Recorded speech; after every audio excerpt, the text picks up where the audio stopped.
March 15, 1995. The greatest basketball player in the world sat alone in a small Chicago tavern, hiding behind a fake mustache and thick glasses. His comeback was failing. The fans had turned against him. He was ready to quit forever. Then an 8-year-old boy with a deadly secret walked over and changed everything. What happened next would become the most incredible story in sports history. A tale of supernatural friendship, impossible predictions, and a dying child who literally gave his life to save a legend. This is the true story of the night that transformed Michael Jordan from a broken man into the greatest champion the world has ever known. But the boy's biggest secret wouldn't be revealed until after he was gone, shocking everyone who thought they knew what really happened in that bar. Michael Jordan pulled his baseball cap down low and pressed the fake mustache against his upper lip one more time. The costume shop on Michigan Avenue had sold him the whole package. Thick glasses, a scraggly brown mustache, and even some gray hair dye to streak his temples. Looking in the mirror of his silver Ferrari, he barely recognized himself. Good. That was exactly what he needed tonight. It was March 15, 1995, and Chicago's streets glistened with melting snow under the orange streetlights. Michael had been back in basketball for exactly 3 weeks now. 3 weeks since he'd shocked the world with those two simple words, "I'm back." 3 weeks of cameras following his every move, reporters asking the same questions over and over, and fans expecting miracles that weren't coming. Tonight, he just wanted to disappear. The engine of his Ferrari purred as he drove through the south side of Chicago, past neighborhoods where kids had painted his number 23 on garage doors and brick walls. These were his people, the fans who had loved him before the championships, before the endorsements, before he became bigger than the game itself. But even here, he couldn't escape the whispers and stares. Murphy's Tavern sat on the corner of 47th and Ashland, wedged between a laundromat and a small grocery store. The neon sign flickered, casting red and blue shadows on the wet sidewalk. Michael had driven past this place 100 times, but never gone inside. Tonight felt different. Tonight, he needed to be somewhere nobody would look for Michael Jordan. The heavy wooden door creaked as he pushed it open. Warm air rushed out, carrying the smell of grilled burgers and old beer. The place was exactly what he'd hoped for. Small, dimly lit, and nearly empty. A few men in work clothes sat at the bar, watching a Cubs game on the television mounted above the bottles of whiskey. In the corner, a woman worked on paperwork, while a small boy colored with crayons. Perfect. Nobody here would give him a second. "Look." "Evening," said the bartender, a woman with graying hair pulled back in a ponytail. Her name tag read Rosa. She had kind eyes and the tired smile of someone who'd worked long shifts for many years. "What can I get you?" Michael slid onto a bar stool, keeping his voice deeper than usual. "Just a Coke, please, and maybe some of those pretzels." Rosa filled a glass with ice and Coke, studying his face with the casual interest of someone who'd seen thousands of customers over the years. "You look familiar. Do I know you from somewhere?"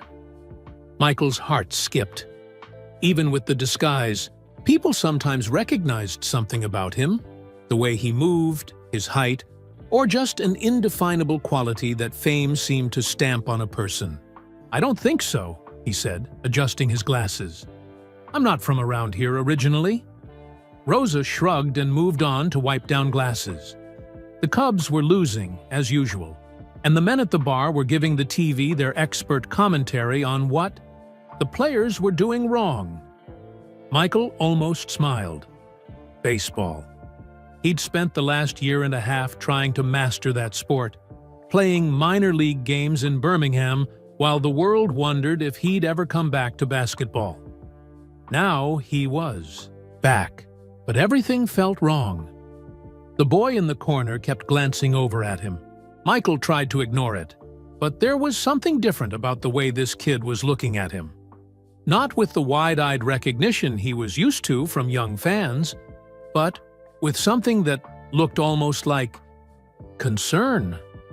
"Mom," the boy said, his voice carrying in the quiet bar. "That man looks really sad." The woman, his mother, obviously, looked up from her calculator and followed her son's gaze toward Michael. "Danny, don't stare at people. It's not polite." But the boy named Danny wasn't staring the way kids usually stared at strangers. He was studying Michael with an intensity that made him uncomfortable.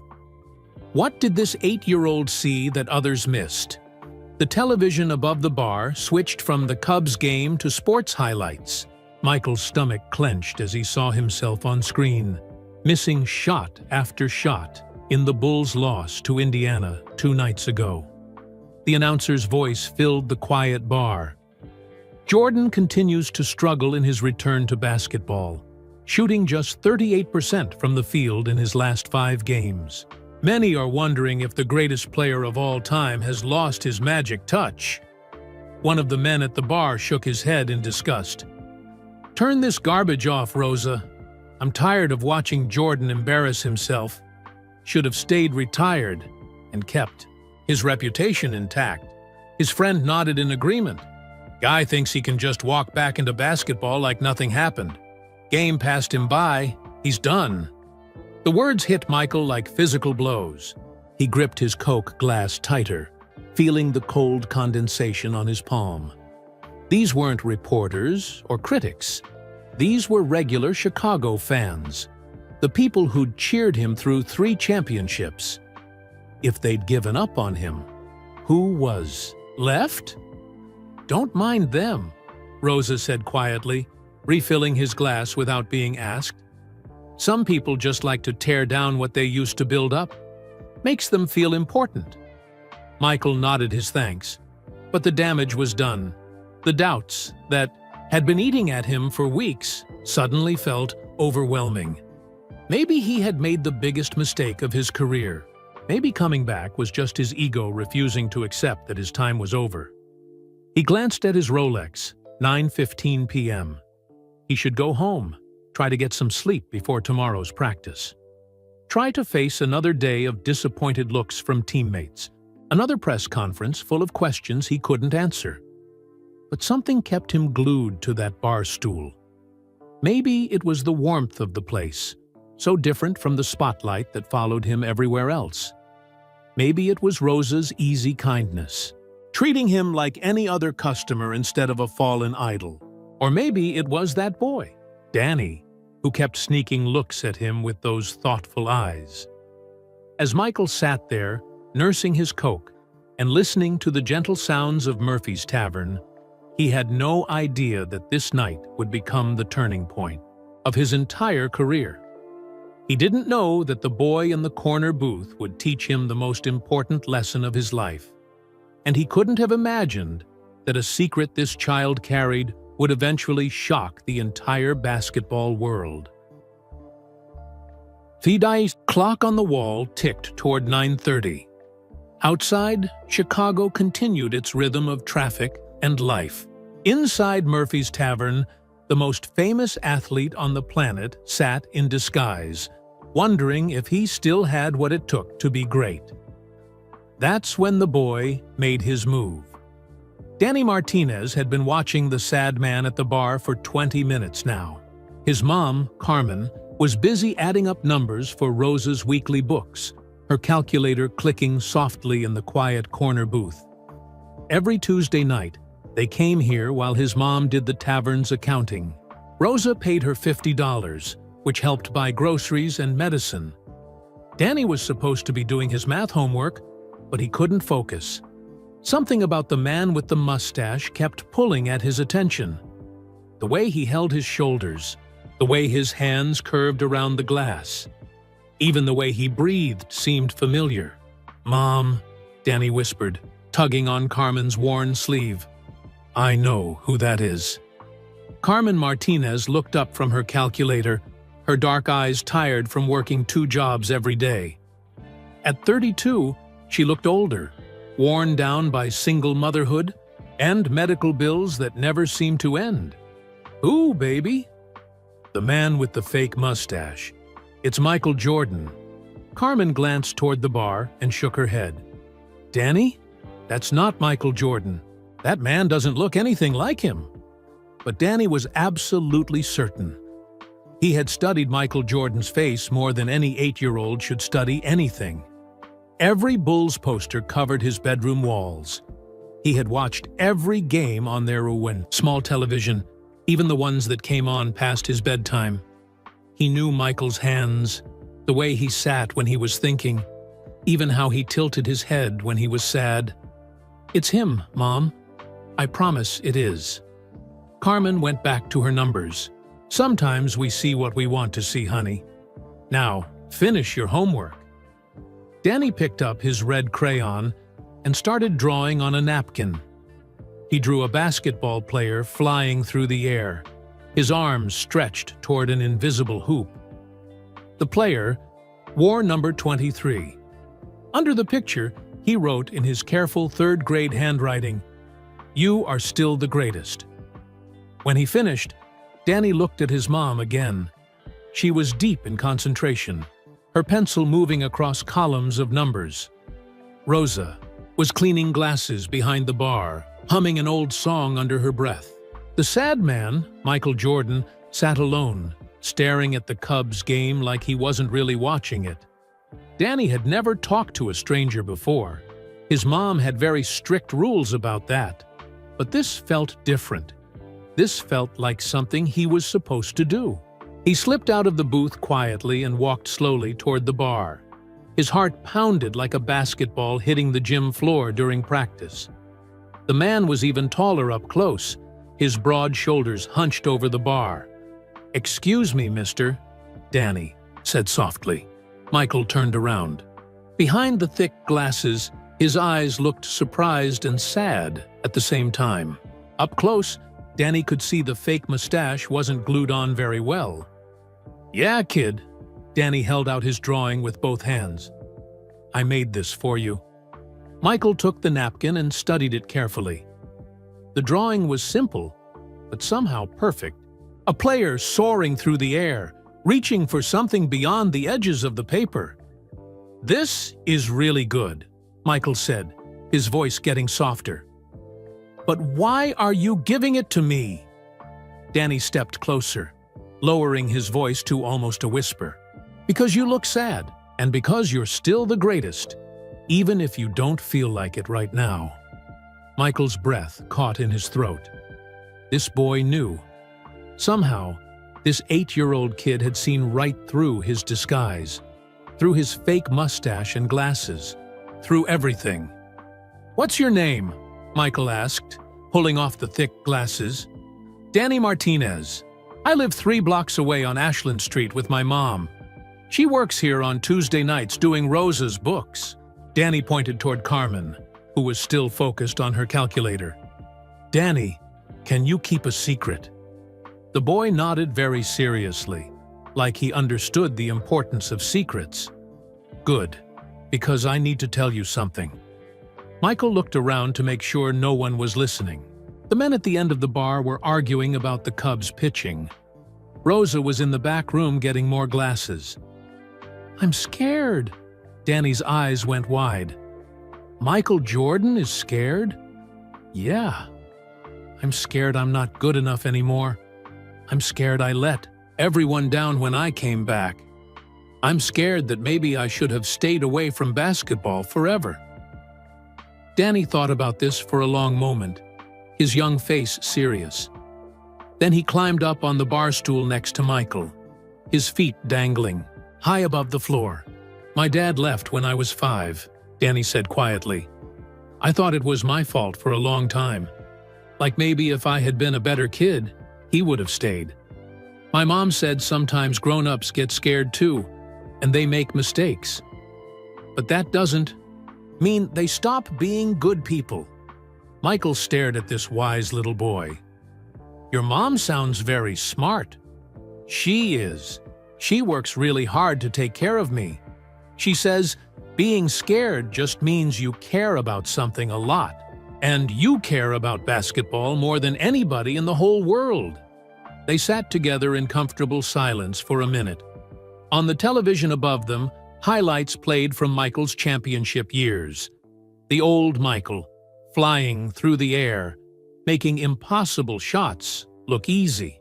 "Can I tell you a secret too?" Danny asked. Michael nodded. "I'm sick. Really sick. The doctors use big words, but I know what they mean." Michael's heart stopped. This brave little boy, who had just made him feel better than any coach or teammate ever could, was fighting something much bigger than basketball. "Danny, it's okay. I'm not scared of being sick anymore. You know why?" Michael shook his head, unable to speak. "Because I got to meet my hero. And I got to tell him that even heroes get scared sometimes. That's what makes them brave."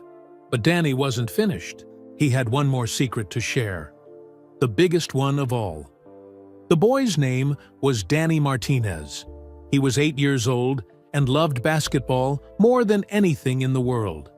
His mom, Carmen, worked 2 jobs to pay rent on their small apartment 3 blocks from Murphy's Tavern. Every Tuesday night, Carmen brought Danny to the bar while she did bookkeeping for Rosa. The tavern was quiet, and Danny could do his homework at the corner table. Rosa always gave him free chips and let him draw on napkins. But tonight was different. Danny couldn't focus on his math problems. The sad man at the bar kept pulling at his attention. "Mom," Danny whispered, tugging on Carmen's sleeve. "I know. Who that is?" Carmen looked up from her calculator. "Who, honey?" "The man with the mustache." "It's Michael Jordan." Carmen glanced toward the bar and shook her head. "Danny, that's not Michael Jordan. That man looks nothing like him." But Danny was sure. He had every Bulls poster on his bedroom wall. He watched every game on their old TV. He knew Michael Jordan's hands, the way he sat, even how he held his head when he was thinking. "It's him, Mom. I promise." Carmen went back to her work. "Sometimes we see what we want to see, baby." Danny picked up his red crayon and started drawing. He drew a basketball player flying through the air. The player wore number 23. Under the picture, he wrote in his best handwriting, "You are still the greatest." When he finished, Danny looked at his mom. She was busy adding numbers. Rosa was cleaning glasses behind the bar. The sad man, Michael Jordan, sat alone, staring at the TV. Danny had never talked to a stranger before. His mom always told him not to. But this felt different. This felt important. He slipped out of the booth and walked slowly toward the bar. His heart pounded like a basketball hitting the gym floor. "Excuse me, mister," Danny said quietly. Michael turned around. Up close, Danny could see his eyes behind the fake glasses. They were tired but kind. "Yeah, kid." Danny held out his drawing. His hands shook a little. "I made this for you." Michael looked at the napkin. The drawing was simple, but perfect. A player soaring through the air, reaching for something beyond the picture's edge. "This is really good," Michael said, his voice softer now. "But why are you giving it to me?" Danny stepped closer. "Because you look sad, and because you're still the greatest, even if you don't feel like it right now." Michael's breath caught. The boy knew. Somehow, this kid had seen right through his disguise. "What's your name?" Michael asked. "Danny Martinez. I live on Ashland Street with my mom. She works here sometimes." Danny pointed toward Carmen, who was still focused on her. "Papers? Danny, can you keep a secret?" The boy nodded seriously. "Good, because I need to tell you something important." Michael looked around to make sure no one was listening. "I'm scared." Danny's eyes went wide. Michael Jordan is scared? Yeah, I'm scared I'm not good enough anymore. I'm scared I let everyone down. I'm scared that maybe I should have stayed away from basketball forever. Danny thought about this for a long moment. Then he climbed up on the bar stool next to Michael. My dad left when I was 5, Danny said. I was scared it was my fault. My mom said sometimes grown-ups get scared too, and they make mistakes. But that doesn't mean they're not still good people. Michael stared at this wise little boy. Your mom sounds pretty smart. She is. She says being scared just means you care about something a lot. And you care about basketball more than anybody. They sat in comfortable silence for a minute. On the TV, highlights played from Michael's first 3 championships. The old Michael flying through the air, making impossible shots look easy. Can I tell you another secret? Danny asked. Michael nodded. I have a disease. It's called leukemia. The doctors say I might not get better. Michael's heart stopped. This brave little boy, who had just made him feel better than any coach or teammate ever could, was fighting for his life. Danny, it's okay. I'm not scared anymore. You know why? Michael shook his head. Because I got to meet Michael Jordan. And I got to tell him that even heroes get scared sometimes. Tears formed in Michael's eyes.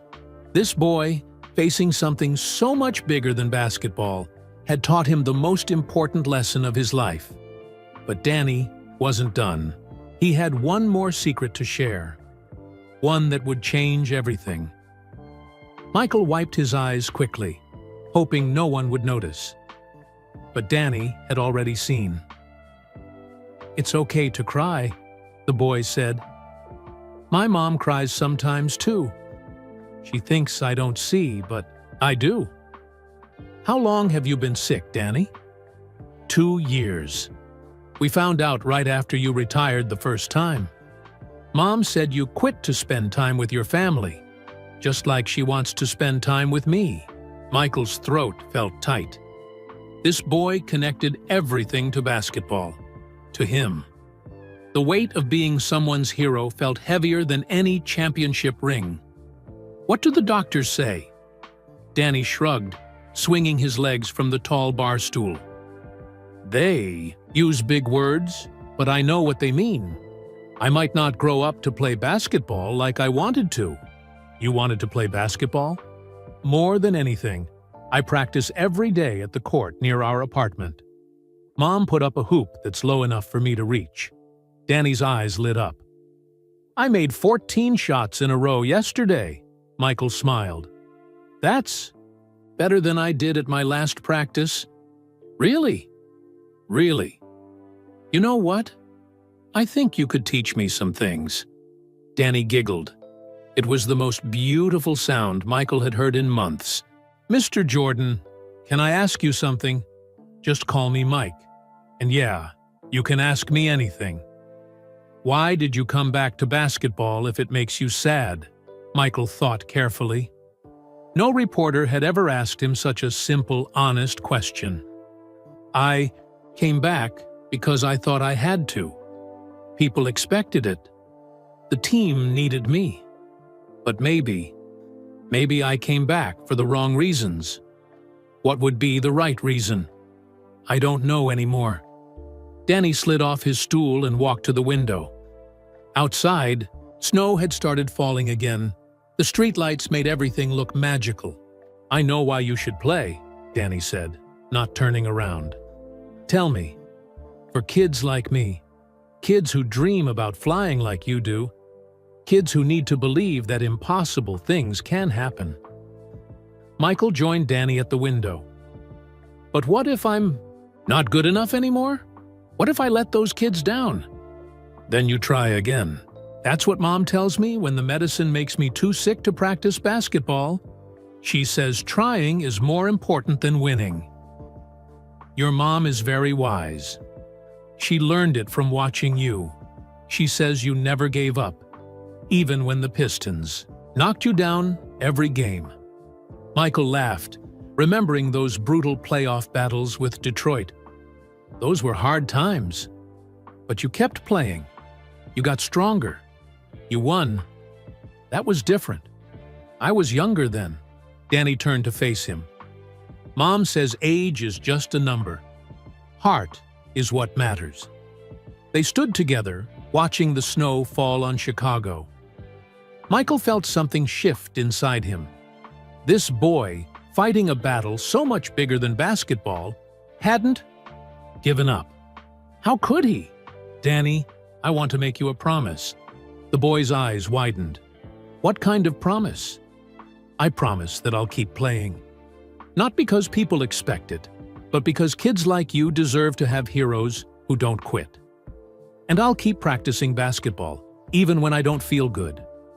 Deal. Michael held out his hand, and Danny shook it solemnly. But there's something else, Danny said. Something I want to give you. He reached into his backpack and pulled out a small, worn basketball card. It was Michael's rookie card from 1986, creased and faded from years of handling. This is my most special thing. I've had it since I was 6. I look at it every night before I go to sleep. Danny, I can't take this. It's too important to you. That's why I want you to have it. When you feel scared or sad, look at it. Remember that somewhere, a kid believes in you more than anything in the world. Michael took the card with trembling hands. On the back, someone had written in crayon, "Never give up, Danny M." When did you write this? Tonight, while you were looking at the TV? I knew you needed it. Carmen looked up from her work and noticed Danny by the window with the stranger. Danny, come back over here. Don't bother the man. It's okay, Michael called out, still using his deeper voice. He's not bothering me at all. But, as Carmen walked over, Michael saw her look more closely at his face. Her expression changed. Oh my God, she whispered. You're just someone who needed to meet your son, Michael said quietly. He's an amazing kid. Carmen's eyes filled with tears. He loves you so much. We watch every game together. It's our special time. He's taught me more tonight than all my coaches combined. Rosa had been watching from behind the bar. She walked over with a knowing smile. I figured it out about an hour ago, she said. The way you hold your hands. My late husband was a huge Bulls fan. I've seen you play 100 times on TV. Are you going to tell anyone? Michael asked. That's not my business. But I will say this. You picked the right place to hide out. We take care of people here. Danny looked confused. Why is everyone being so weird? Carmen knelt down beside her son. Because sometimes, when we least expect it, we meet people who change our lives. Michael knew he had to leave soon. But first, he had one more thing to do. Danny, would you like to come to a Bulls game? You and your mom? Really? Really? I'll arrange everything. Good seats, too. Will you wave at me? Michael grinned. I'll do better than that. Every time I make a shot, I'll point to you in the stands. Deal? Deal. As Michael prepared to leave Murphy's Tavern, he had no idea that this promise would lead to one of the most famous moments in basketball history. He didn't know that 3 months later, the whole world would learn about Danny Martinez and the night that changed Michael Jordan forever. The next morning, Michael woke up feeling different. Danny's rookie card sat on his nightstand, right next to his 3 championship rings. The old cardboard looked worn and faded compared to the gleaming gold, but somehow it felt more valuable than all his trophies combined. At practice that day, his teammates noticed the change immediately.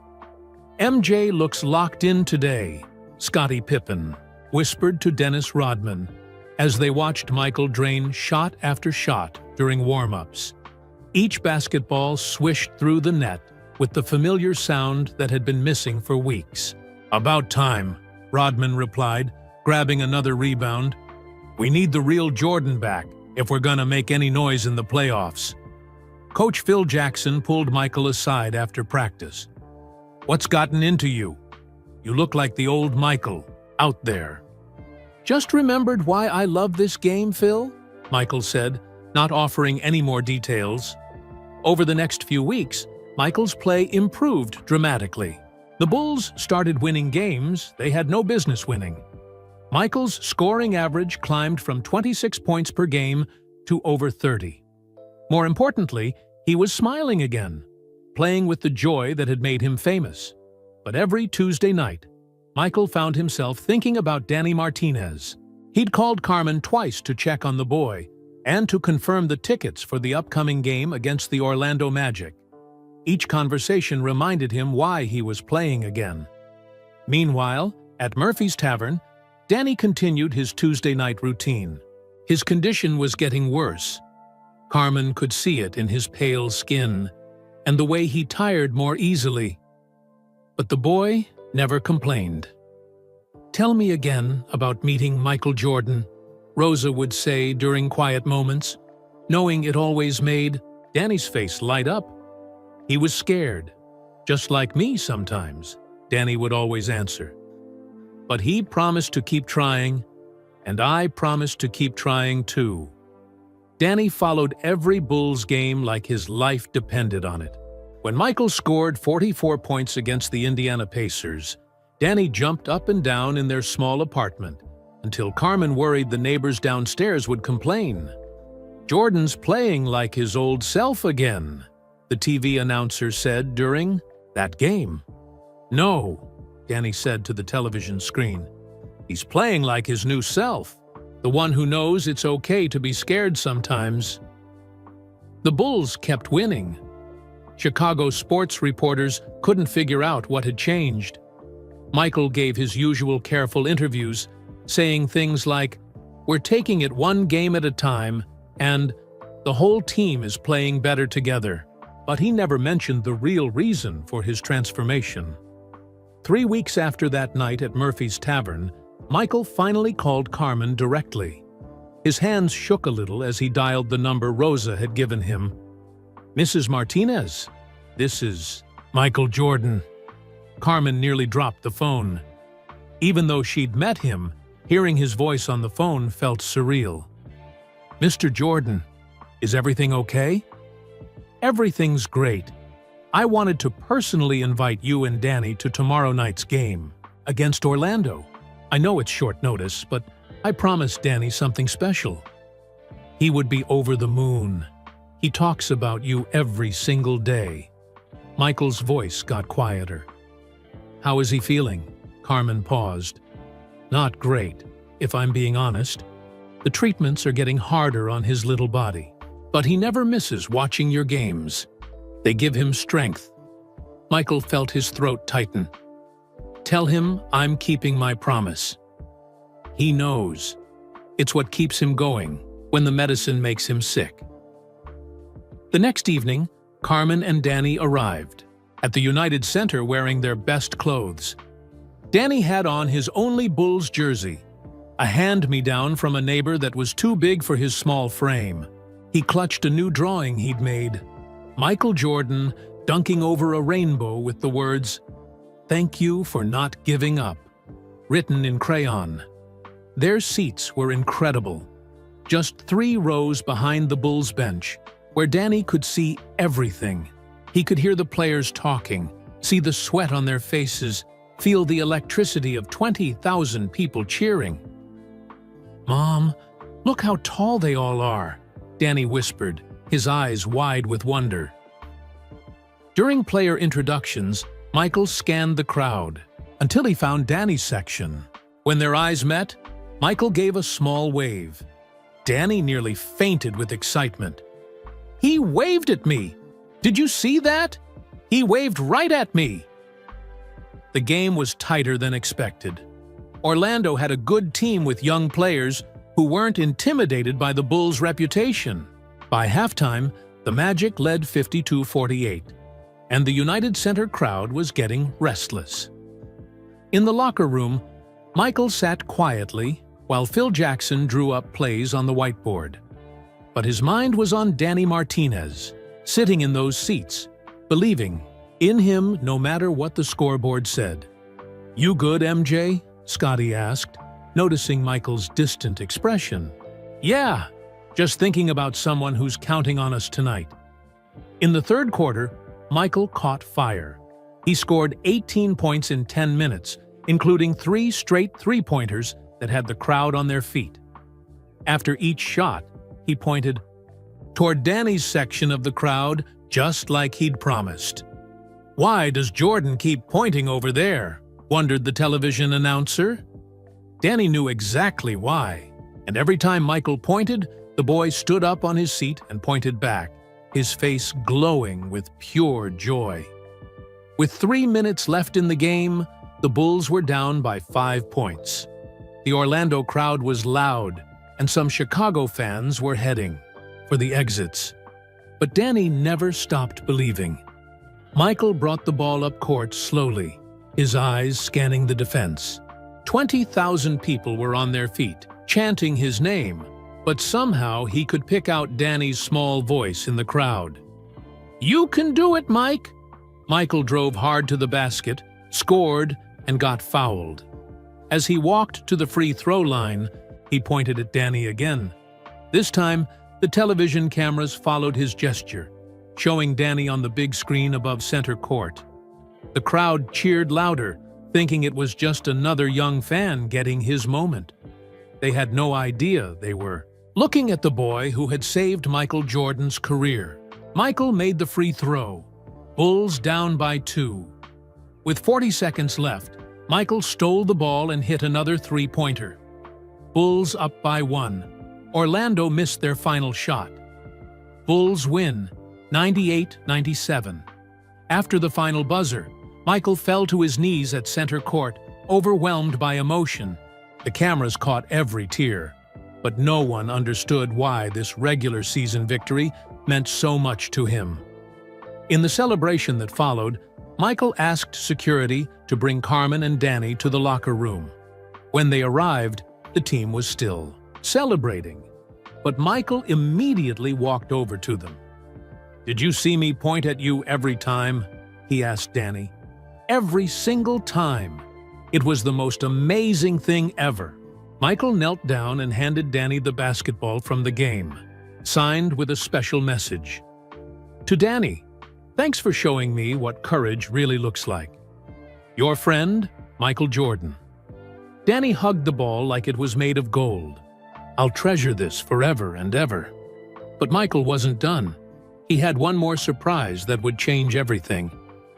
"Danny," Michael said, pulling the boy aside while Carmen talked with some of the other players, "I want to ask you something really important."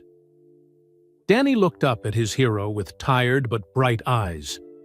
The excitement of the game had worn him out, but he was trying hard not to show it. "What is it, Mike? How would you like to be an honorary member of the Chicago Bulls? That means you'd get a special jersey with your name on it, and you could come to any game you want." Danny's mouth fell open. "Are you serious?" "Dead serious. And there's more. I want you to be my personal good luck charm. Every game I'll carry something that reminds me of you. When things get tough, I'll think about how brave you are."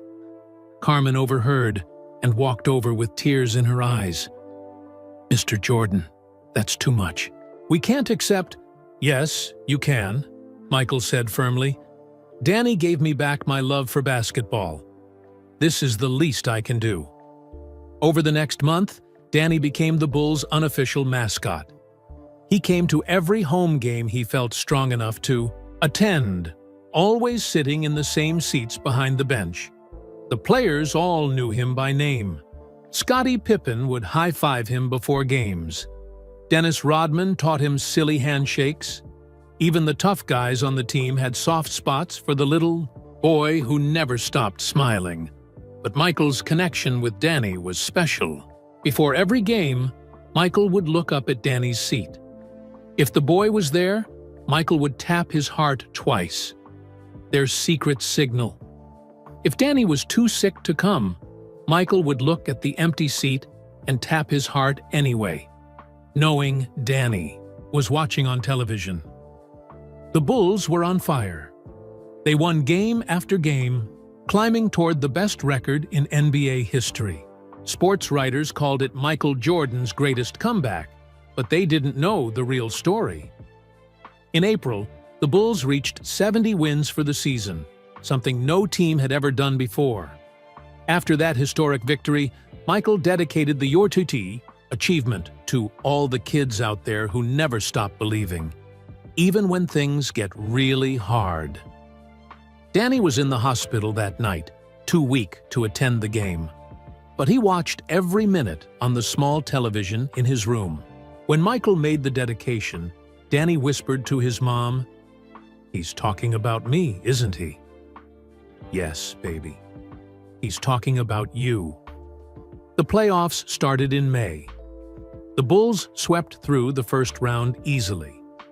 In the second round, they faced the New York Knicks in what everyone expected to be a tough series. Game 1 was in Chicago.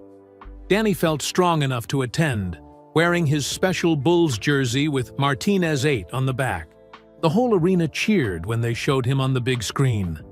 But during the second quarter, something scary happened. Danny suddenly felt very dizzy and had trouble breathing. Carmen rushed him to the hospital, missing the rest of the game. Michael didn't know what had happened until after the Bulls won. When he found out, he immediately drove to the hospital, still wearing his sweaty uniform. "How is he?" Michael asked Carmen in the waiting room. "Not good. The doctors say his body is getting too weak to fight anymore." Carmen's voice was barely a whisper. "They think he might only have a few weeks left." Michael felt like someone had punched him in the stomach. "Can I see him?" Danny was awake when Michael walked into the room. Despite all the machines and tubes, the boy managed a weak smile. "Did we win?" Danny asked. "Yeah, we won. But that doesn't matter right now. How are you feeling, buddy?" "Tired. Really, really tired. But I'm not scared anymore." "Why not?" "Because I got to see you become great again. I got to be part of a championship team. Not many kids get to do that." Michael sat down next to the bed. "Danny, we haven't won the championship yet." "You will. I know you will. I've been having dreams about it." "What kind of dreams?" Danny's eyes grew distant. "I see you holding up a big trophy. You're crying, but they're happy tears. And you're pointing up at the sky, like you're pointing at me." Michael's throat felt tight. "Danny, you're going to beat this. You're the strongest person I know." "Maybe. But if I don't, I need you to promise me something. Anything. Promise me you'll win the championship. Not for the fans or the reporters or anyone else. Win it for all the kids like me who believe that impossible things can happen." "I promise." Danny reached under his pillow and pulled out something wrapped in tissue paper. "I want you to have this."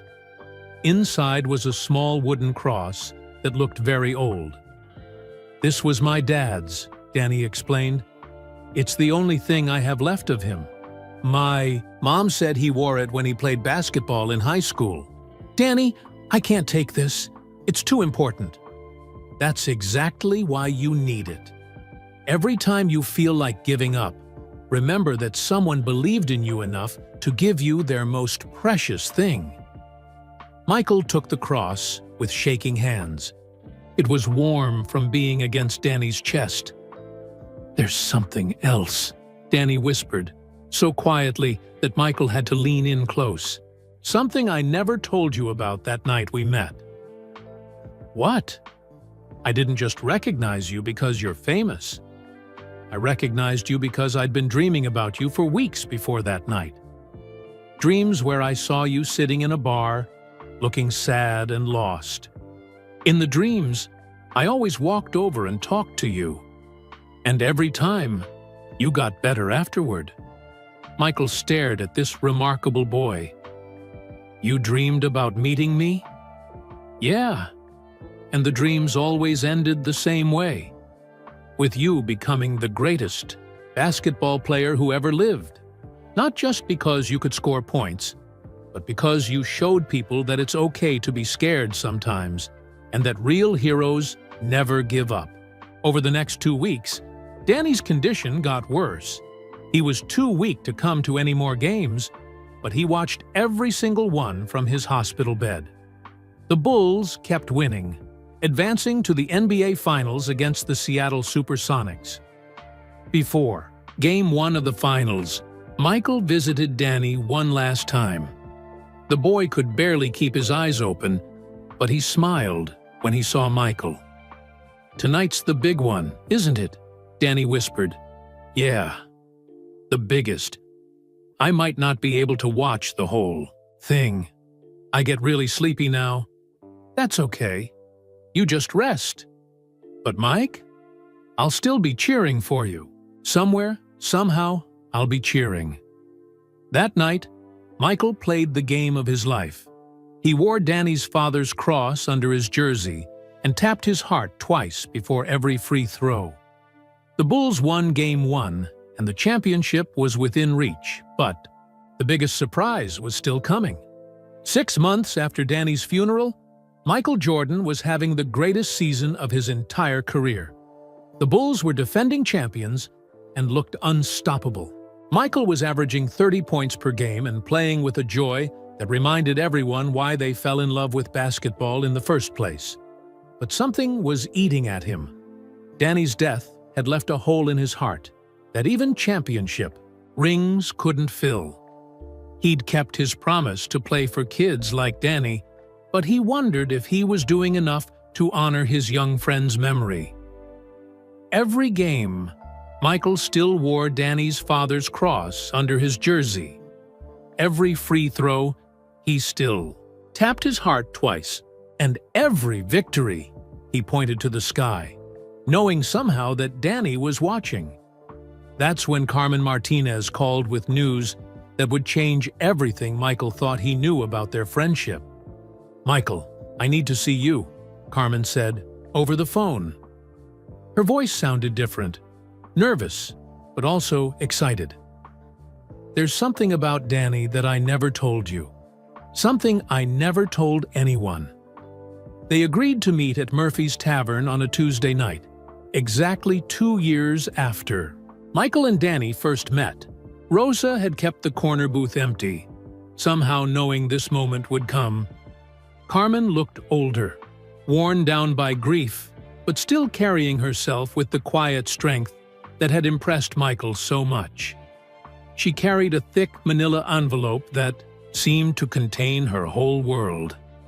Before I tell you this, Carmen said, setting the envelope on the table, I need you to understand something.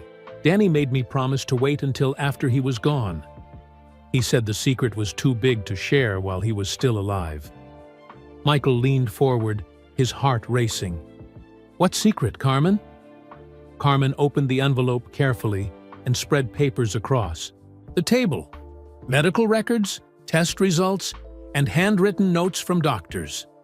The papers looked official and important. Michael, Danny wasn't just any 8-year-old boy who loved basketball. He was special in ways that doctors couldn't explain and didn't really understand. She pointed to brain scans with unusual patterns, psychological tests that described Danny as extraordinarily intuitive, and notes from specialists who were baffled by his abilities. When Danny was 6, right after his father left us, strange things started happening. He would know things before they happened. Little things at first, like when it was going to rain, or when I was going to get a phone call from work. Michael studied the medical documents. They showed brain activity unlike anything he'd ever seen, with areas lighting up that doctors said shouldn't be active in a normal child. The doctors thought it might be connected to his leukemia, Carmen continued. Sometimes serious illnesses can change how the brain works. But Danny's abilities were different. They were specific to people. Specific how? He could see things about people that they couldn't see about themselves. Their fears, their hopes, what they needed to hear to become better. That night at the bar, he didn't just recognize you through your disguise. He saw your pain. He saw exactly what you needed to heal. Michael's hands shook as he turned through pages of test results and doctor's notes. Everything was real, documented by real medical professionals. "There's more," Carmen said quietly. She pulled out a small notebook, Danny's private journal, that she had found hidden under his mattress after his death. Danny didn't just love basketball, Michael. He could predict things about games. Not always, but when it really mattered. She opened the journal to a page dated 2 weeks before, that night at Murphy's Tavern. The entry was written in Danny's careful 8-year-old handwriting. March 1st, 1995. I had the dream again about the sad man. He's very famous, but he forgot why that matters. I think I'm supposed to help him remember. The dream always ends the same way. He's holding up a shiny trophy and pointing at the sky, right at me. Mom says dreams aren't real, but this one feels more real than anything. Michael's breath caught in his throat. He wrote this before we even met? 2 weeks before. And there's so much more. Carmen flipped through the journal, showing entry after entry of Danny's dreams about basketball games, about Michael's comeback, about specific moments that later came true with shocking accuracy. March 25th, 1995. The Bulls will win 72 games. This year, I saw it clearly in my dream. Michael will score exactly 44 points against the team with blue uniforms, the Pacers. He'll point at me in the crowd during that game. May 10th, 1995, Game 7 against New York. Michael will hit the winning shot with exactly 1.8 seconds left on the clock. I can see the clock in my dream, 1.8 seconds exactly. June 14th, 1996, Championship Night. Michael will fall down crying after they win, but not because he's sad, because he'll know I'm watching from somewhere special. He'll point to the sky for the first time. Michael flipped through page after page of impossible predictions, all written in a child's innocent handwriting, all coming true exactly as described. His hands were shaking so hard he could barely hold. The notebook. Carmen, this is incredible. Danny could really see the future? Not exactly the future, Carmen said. Danny explained it to me once. He said he could see what was supposed to happen when people followed their hearts instead of their fears. He said you were supposed to be great again, but you had forgotten how to believe in yourself. Michael reached the final entry in the journal, dated just 2 days before Danny's death. June 18th, 1996. I'm getting very tired now, but I had the most important dream of all. Michael will have many more championships, but not for a while. He'll stop playing again, but not because he's scared this time, because he'll know it's the right time. But first, he needs to know the truth about our friendship. Mom will tell him after I'm gone, and when she does, he'll understand that some meetings are meant to be. He'll know that heroes and the people who believe in them are connected in ways nobody can explain. P.S. Tell Michael that every time he wins something important from now on, I'll be there. He won't see me, but I'll be in the crowd somewhere, cheering. Always. Tears streamed down Michael's face as he read Danny's final words. This wasn't just friendship. This was destiny. "There's one more thing," Carmen said softly. "The doctors never could figure out why Danny lived, as long as he did. His type of leukemia usually. Children don't usually last 2 years with what he had." "What are you saying?" "The doctors think Danny was holding on for something specific, like he had important work to finish. After you won that championship, after he knew you were going to be okay and remember how to be great, that's when he finally let go." Michael covered his face with his hands. The boy hadn't just saved his career, Danny had literally used his remaining life force to make sure Michael found his way back to greatness. "Why didn't you tell me this sooner, Carmen?" "Because Danny made me promise. He said you needed to win the championship on your own, not because you knew about his special abilities. He wanted your success to be real, earned through your own heart and effort." Michael sat in silence for several minutes, trying to process everything. The boy who had seemed wise beyond his years actually was beyond normal human understanding. The child who had seen through his disguise had seen through everything. His fears, his potential, his entire destiny. "Carmen, there's something I need to tell you too. Something I've never told anyone else." "What is it?" "After Danny died, I started having dreams. Dreams where I could hear his voice, giving me advice about upcoming games. I thought I was just imagining it because I missed him so much." Carmen's eyes widened with understanding. "What did the voice tell you?" "Specific things. When to take certain shots, when my teammates needed encouragement, when to trust my instincts instead of overthinking. I've been playing the best basketball of my life, and sometimes it feels like Danny is still coaching me from wherever he is." Carmen smiled through her tears. "Maybe he is, Michael. Maybe he really is." They sat together in Murphy's tavern for hours, sharing stories about the remarkable boy who had touched both their lives in ways they were only now beginning to understand. Rosa brought them coffee and quietly left them alone with their memories and revelations. As the night grew late and Chicago settled into sleep around them, Michael made a decision that would define the rest of his career and his life. "Carmen, I want to start a foundation, the Danny Martinez Foundation, for kids with serious illnesses who still believe in impossible dreams." "Michael, that's beautiful, but you don't have to." "Yes, I do. Danny gave me everything.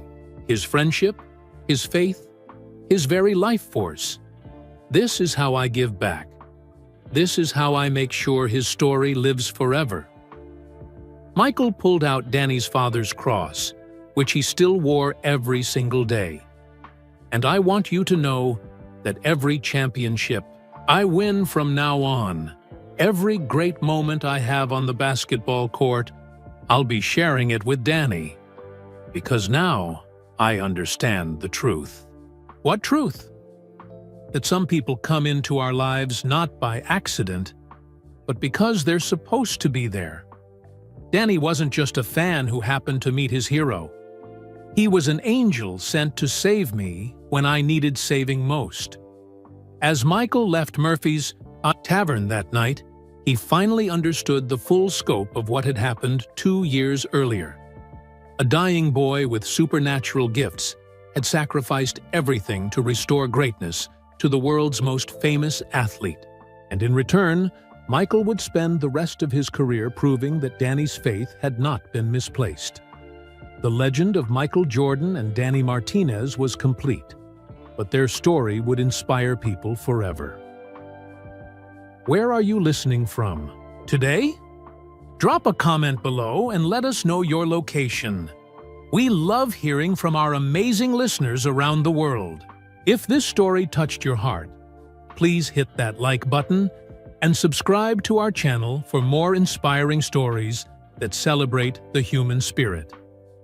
We share tales of hope, courage, and unexpected miracles every week. And don't forget to share this video with your friends and family. In a world that sometimes feels divided, stories like Danny and Michael's remind us that kindness, belief in others, and never giving up can literally change lives. Thanks for listening, and remember, you never know when you might be someone's Danny Martinez, giving them exactly what they need to become great. Until next time, keep believing in impossible things.